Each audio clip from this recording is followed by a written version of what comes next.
Bonjour et bienvenue sur la chaîne Elios Guidance pour votre tirage relationnel ou vie émotionnelle de la période novembre-décembre. Ce mois-ci, vous avez l'occasion de vous inscrire sur ma formation en visio avec moi durant 2 jours, les 26 et 27 novembre, sur les mineurs des tarots de Marseille et du Rider que l'on va apprendre ensemble afin de ne pas être perturbé selon le type de tarot que vous utilisez. Et vous aurez donc entre vos mains la possibilité de lire à peu près tous les grands types de tarot, puisqu'il existe 2 grandes familles, le Marseille et le Rider. Après, il en existe d'autres qui sont plus spécifiques, mais qui sont très restreints, comme l'Autre Chosen Tarot ou les Rêves de Gaïa. Mais la plupart des tarots que vous trouvez sont soit une base Marseille, soit une base Rider. Donc, n'hésitez pas à aller voir sur mon site, vous avez tous les liens pour les consultations, pour les formations d'autonomie, pour les formations avec moi. Je vais vous mettre le lien là juste en haut de la vidéo et il est évidemment juste en dessous également. Je remercie tous les gens qui sont abonnés à la chaîne depuis longtemps ou moins longtemps et je remercie également tous ceux qui vont s'abonner maintenant pour soutenir la chaîne, pour encourager mon travail et les guidances que je poste tous les mois, aussi bien générales que sentimentales. Allez, je vous laisse avec votre tirage de la période novembre-décembre. À tout de suite. Les Gémeaux, allons voir d'abord le tirage relationnel avant d'aller voir le tirage de vie émotionnelle pour les célibataires ou toute personne en recherche personnelle dans ce domaine. Allez, tirage relationnel, quel est l'arcane majeur qui va dominer ce tirage et donner la tonalité de votre période ?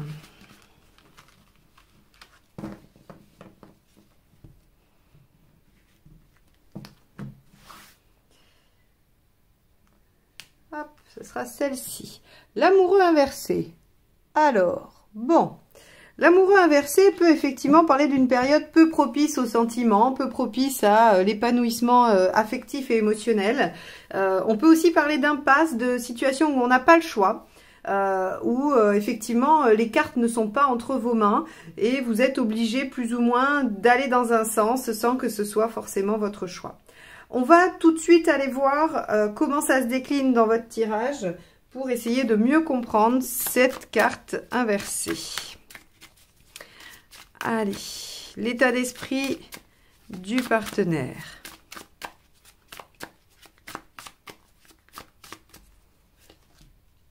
Huit de coupe. Ok. Alors, il y a un partenaire qui semble décidé à laisser ce qu'il a ou ce qu'il possède déjà au niveau affectif pour aller chercher quelque chose de mieux. J'aurais tendance à dire que c'est vous le mieux. C'est pas forcément autre chose, parce que c'est un tirage relationnel vis-à-vis de vous. Donc, on a un partenaire qui est en quête de ce qui le rendra heureux, de ce qui lui permettra de s'épanouir. Alors, on va avancer un peu, parce qu'évidemment, avec cette carte d'amoureux inversé et un 8 de coupe, bah, j'ai pas assez d'éléments pour trancher dans un sens ou dans l'autre. Allons voir votre état d'esprit. As de coupe, oui, c'est pour ça que j'aurais tendance à dire que c'est quand même vous, hein, la coupe vers laquelle se dirige le partenaire. Peut-être qu'il est obligé de laisser des choses derrière et que vous, bah, vous êtes obligé d'attendre, de patienter ou que vous n'avez pas vraiment le choix. On va regarder ça. Quelle est la problématique ? Quelle est la problématique de la situation? Le 10 de bâton. Ouais, c'est de laisser quelque chose de lourd. Alors, le 10 de bâton, vous savez, c'est j'arrive au bout, j'ai fait beaucoup d'efforts et je dois lâcher le fardeau. Comme c'est la problématique, c'est la difficulté à lâcher le fardeau. La difficulté à laisser de côté ce qui est bloquant, empêchant, lourd, difficile. Pour moi, on a un partenaire qui a des choses à lâcher, qui doit laisser derrière lui ou elle des choses affectives. Alors ça peut être une relation, ça peut être, je ne sais pas moi, des problématiques avec de la famille, des amis, des enfants. Il y a de toute façon des choses à lâcher pour pouvoir se diriger vers vous, As de coupe, hein, qui êtes disposé à démarrer quelque chose de nouveau. Et pour ça, eh ben, il va falloir lâcher une situation un peu lourde, un peu difficile. Autant pour le partenaire qui doit lâcher que pour vous qui doit attendre, hein, qui doit attendre que le partenaire ait lâché. On va aller voir ce qui vous aide.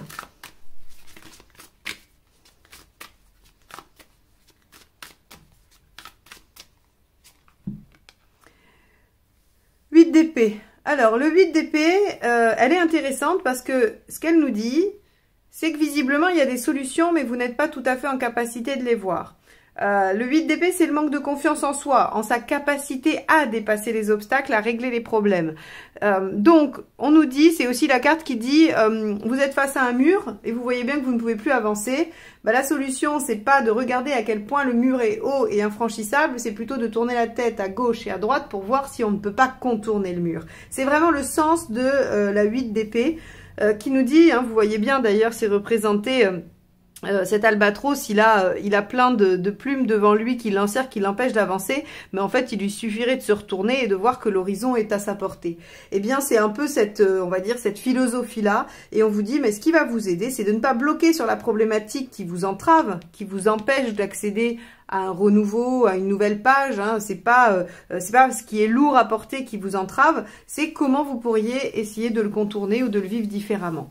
Évidemment, c'est pas toujours facile, c'est pas si évident que ça, mais en tout cas, d'essayer de se déporter un peu par rapport à la situation, ça peut aider. Alors, on va aller voir ce qui n'aide pas.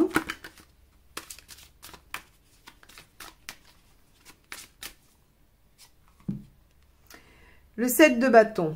Et oui, de ne pas démordre de ses positions. Le 7 de bâton, c'est je ne bougerai pas d'un pouce, je défendrai mon territoire, coûte que coûte, vaille que vaille, et quoi qu'il m'en coûte, vraiment. Donc, ici, on vous dit, ça sert à rien de s'arc-bouter sur des positions, même si c'est des choses qui vous tiennent à cœur et ça se respecte, hein, vous êtes probablement tout à fait légitime puisque vous êtes en as de coupe, donc vous avez beaucoup d'espoir, il y a beaucoup de choses qui sont prometteuses, vous le savez, et donc vos problématiques, elles sont tout à fait légitimes. Ici, on est vraiment juste dans qu'est-ce qui pourrait aider ou pas. On vous dit, essayez de voir comment vous pourriez régler le problème différemment ou comment vous pourriez le voir différemment et ne vous obstinez pas face toujours à ce mur infranchissable, hein. Essayez vraiment le contournement.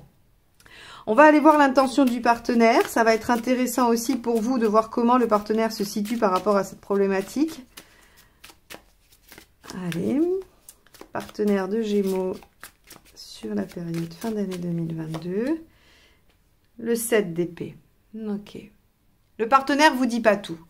C'est ça qui pose problème pour vous en fait. Hein. C'est que et qui vous met un peu dans l'impasse. C'est que on vous demande de voir les choses sous un autre angle, de ne pas vous obstiner, sauf que vous n'avez pas forcément tous les tenants et les aboutissants de la situation, puisque le partenaire fait les choses de façon un peu dissimulée. Alors, attention, cette carte peut souvent représenter celle de la trahison, mais c'est, comme je dis aussi, hein, les choses qu'on fait en dehors du regard des autres.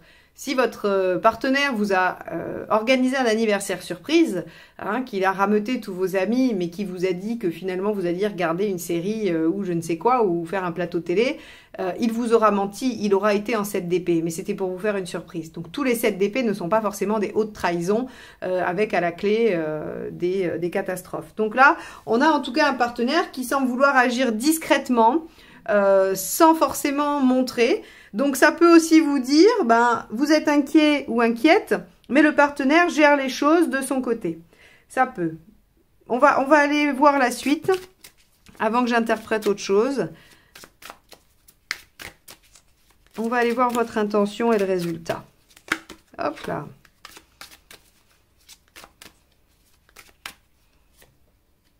Oui, arcane 16. Bon, vous avez l'intention de mettre les pieds dans le plat et de poser des questions, hein, et de faire lumière sur ce qui semble un peu obscur. Donc, je pense qu'effectivement, votre partenaire, il a des choses à lâcher, à laisser tomber, parce que ça vous met dans l'impasse actuellement. Hein, vous ne pouvez pas avancer, vous ne pouvez pas, et puis peut-être même que vous êtes malheureux ou malheureuse, alors que vous êtes plein d'amour, plein d'envie, plein de sentiments.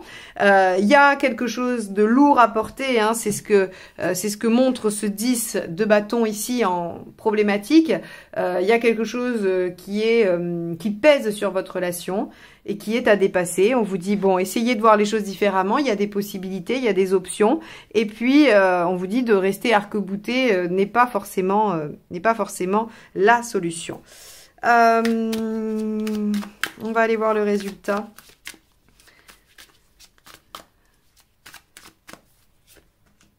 Ok, 9 d'épée. Bon. 9 d'épée, ça pourrait quand même venir vous vous inquiéter pas mal, les Gémeaux, sur cette période. Vous vous allez quand même sentir qu'il y a des choses qui sont pas dites, pas faites de manière peut-être franche. Et ça va créer chez vous de l'inquiétude, légitime encore une fois. Avec cette carte inversée, avec votre maison Dieu et la 9 d'épée à la fin, pardon, on peut quand même frôler la séparation. Il n'y a aucune carte de séparation, hein, aucune, mais on peut la frôler. Vous pouvez vous questionner très sérieusement sur ça. Il va falloir aller découvrir d'ailleurs on va recouvrir le 7 d'épée parce que ça va nous aider à savoir si les intentions du partenaire sont louables, hein, le fait de pas dire, on peut vouloir agir tranquillement sans rien dire pour pas vendre la peau de l'ours avant de l'avoir tué, mais on va aller voir les intentions de ce 7 d'épée si le tarot veut bien nous répondre, ça sera beaucoup plus clair. Page de bâton. Ok, bon. Page de bâton, le partenaire n'est pas forcément très doué, mais en tout cas, il y a une volonté d'agir, une volonté de se mettre en action et il sait qu'il y a du potentiel à développer. Donc, pour moi, c'est plutôt positif. On va pas dans le sens de, comment dire, de la haute trahison, même si vous pouvez quand même questionner votre partenaire sur sa sincérité, hein, sa sincérité dans ce qu'il est en train de mettre en œuvre. Mais a priori, il est en train d'agir dans le bon sens. Allons voir les conseils. Il n'est pas facile ce tirage parce que vraiment, ouais, il y a quand même une double interprétation possible. Alors, on va aller voir les conseils. Si les conseils sont de laisser tomber, ça sera très clair. Non, 20, reconsidérer la question. Ok.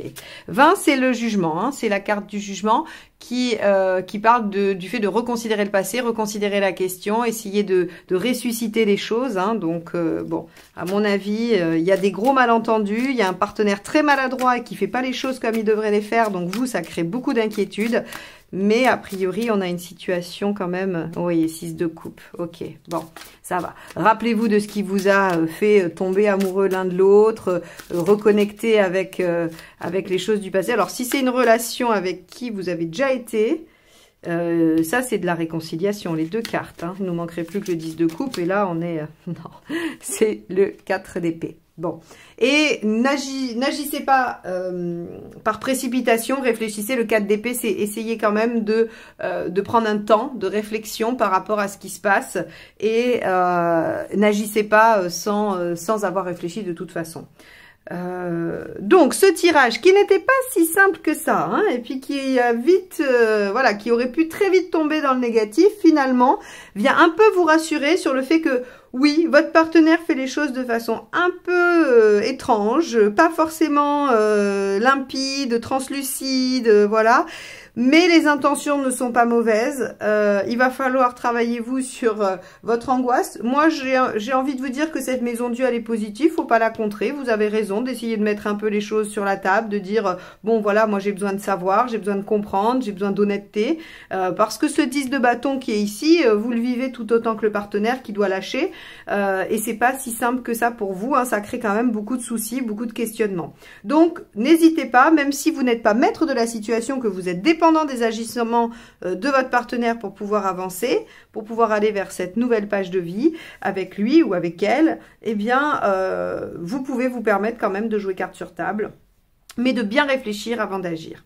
Voilà ce que nous dit ce tirage relationnel. Bon, on va aller voir le tirage de vie émotionnelle tout de suite pour les célibataires ou toute personne en travail personnel sur la question. Allez. On y va. Les Gémeaux, vie émotionnelle.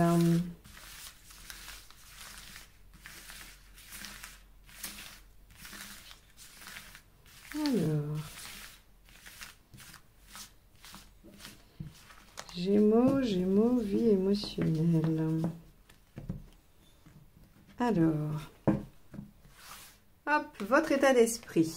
Le 19 inversé. Je pense que c'est l'énergie qui traverse votre signe, hein, c'est-à-dire le fait de ne pas réussir à y voir bien clair. Parce que dans le tirage d'avant, on a vu qu'il y avait des choses qui étaient pas claires, un peu obscures du fait du partenaire. Là, vous êtes seul, c'est un tirage qui vous concerne vous uniquement. Et on a déjà le soleil inversé qui nous dit que dans votre état d'esprit, il y a un manque de visibilité, il y a un manque de projection. Le soleil inversé, c'est oui, on n'y voit pas clair, les choses sont pas limpides, hein, il n'y a pas de lumière sur les choses. Alors, il peut aussi y avoir, avec le soleil inversé, de la déception, un sentiment d'échec, un manque de confiance en soi, on peut avoir un petit peu tout ça.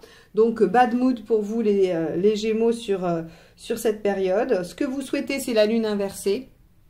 Ok, c'est exorciser ça un petit peu, c'est faire sortir ce qu'il y a dans l'inconscient, le mettre un peu à la surface pour probablement l'éliminer, le travailler. Pourquoi ça ne marche pas? Ok, regardez. Beau ça, elle est belle cette carte, les amoureux. Ce qu'il faut faire pour que ça fonctionne, 7, le chemin, donc le chariot. Hein. Issue à court terme, super, la roue. Et à plus long terme, le mât, génial. Ça, c'est un très beau tirage.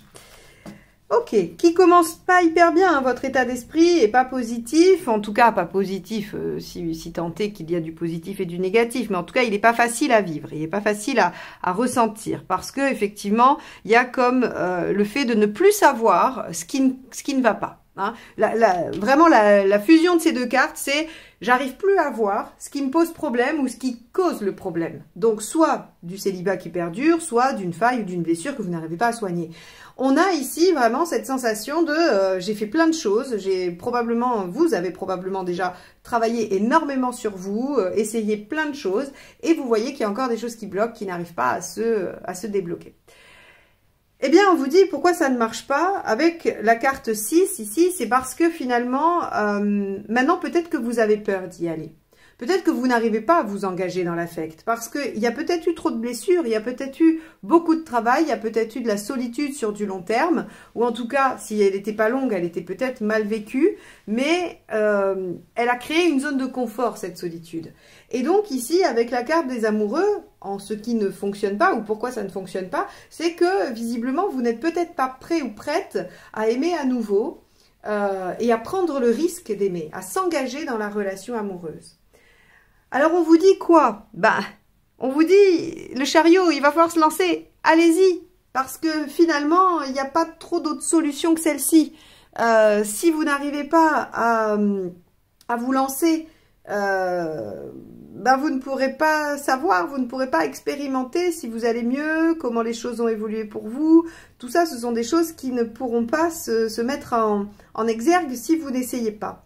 Donc, c'est assez marrant parce que c'est un peu bête comme chou. On vous dit pourquoi vous n'y arrivez pas, parce que vous n'arrivez pas à vous lancer. Alors c'est quoi la solution? Vous lancez.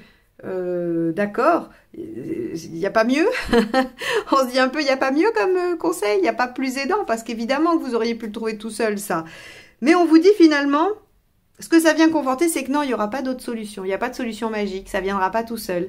C'est-à-dire que oui, vous pourriez régler ça. Vous pourriez y voir plus clair si vous vous mettiez en action, si vous décidiez d'avancer, quel que soit le chemin que vous prenez finalement. Parce qu'avec le chariot, on ne vous demande pas d'aller au bon endroit, on vous demande juste de vous mettre en mouvement, on vous demande juste d'aller à l'étape d'après. C'est vraiment étape par étape, petit à petit, et on vous dit, mais si vous ne vous engagez pas dans une voie, peu importe laquelle, vous ne trouverez pas les solutions, vous n'y verrez pas plus clair. Parce que les solutions se trouvent sur le chemin et sur les différentes directions que vous allez prendre. Regardez, c'est quand même assez incroyable parce que en suivant le conseil, le chariot, immédiatement on a la roue dans l'issue à court terme. Et la roue, ce qu'elle nous dit, nouveau cycle, nouveau départ. On laisse l'ancien derrière soi. Vous savez, du battleur jusqu'à l'ermite, on a un premier cycle et ensuite de 10 à 21, on a un deuxième cycle. Donc, il faut vraiment que vous puissiez accéder à ça en vous disant, ok, juste le simple fait de me mettre en action, peu importe l'action, mais du moment qu'elle concerne ma vie émotionnelle et affective, ça va amener du mouvement, ça va amener une forme d'avancée, de résolution, de solution. Parce que regardez, à plus long terme, on a le mât.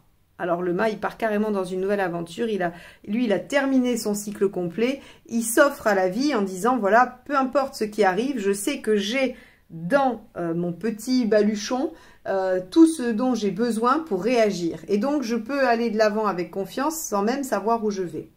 Voilà ce que vous dit le mât. Donc, on a un beau renouveau à venir. Aujourd'hui, vous n'y voyez pas clair.